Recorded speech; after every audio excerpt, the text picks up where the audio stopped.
pada dasarnya untuk membenarkan pembukaan sektor sukan dan rekreasi termasuk sukan air secara berfasa.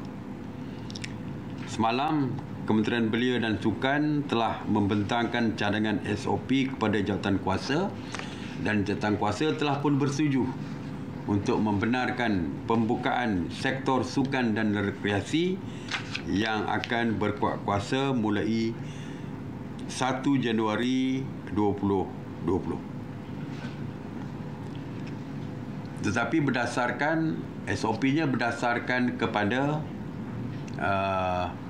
kawasan-kawasan PKP, PKPB serta PKPD.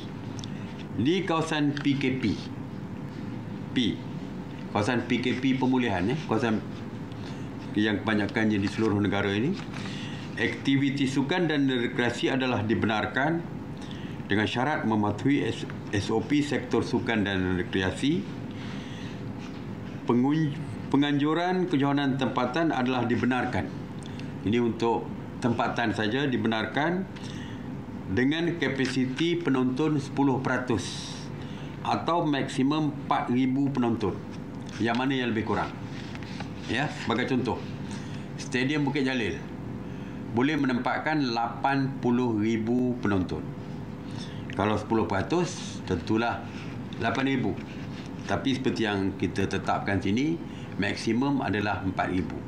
Walaupun boleh 8,000 mengikut percentage, tetapi hanya 4,000 saja. Iaitu, sebab itu saya kata tadi, 4,000 atau 10%, yang mana yang lebih kurang.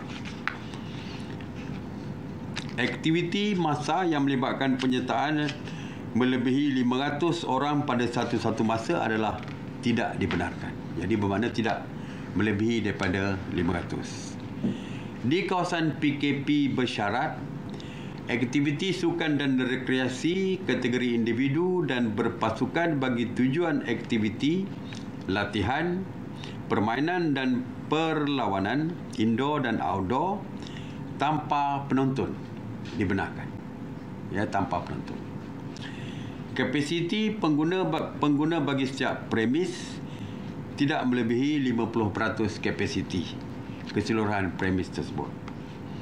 Aktiviti massa serta acara dan pertandingan sukan dengan kehadiran penonton adalah tidak dibenarkan.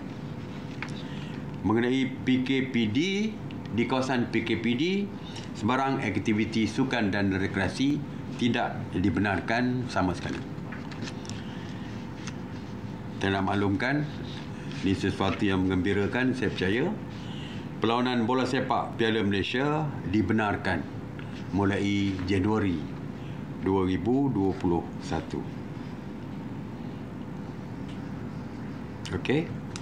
Tentang kehadiran saya dah sebutkan tadi. Perlawanan tanpa di kawasan PKPB, perlawanan dan pertandingan di kawasan PKPB dibenarkan tanpa kehadiran penonton, tapi di kawasan PKPP hanya boleh 10%. Saya dah sebutkan tadi. Mengenai kejohanan antarabangsa, penganjuran antarabangsa. Sebarang kejohanan dan pertandingan peringkat antarabangsa adalah tertakluk kepada kelulusan daripada Jabatan Immigration Malaysia. Penyertaan bagi negara-negara yang berisiko tinggi adalah tidak dibenarkan, kecuali dibenarkan oleh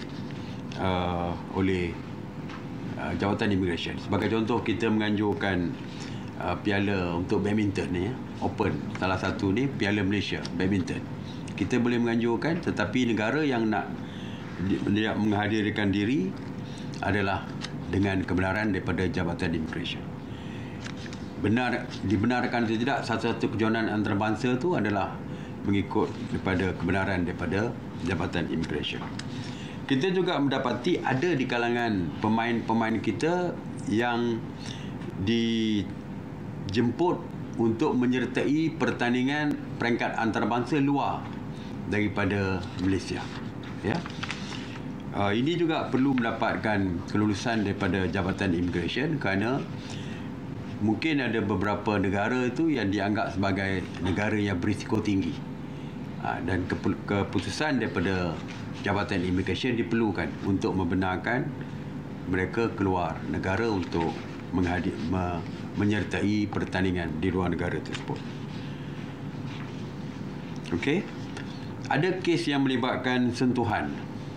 Ini combat seperti wrestling, judo, taekwondo dan sebagainya. Judo terutama yang memerlukan sentuhan secara direct. Kita benarkan dengan syarat sebelum menyertai pertandingan ini, mestilah mereka menjalani ujian saringan, swab test. Jika didapati negatif, mereka boleh menyertai pertandingan yang diaturkan tersebut.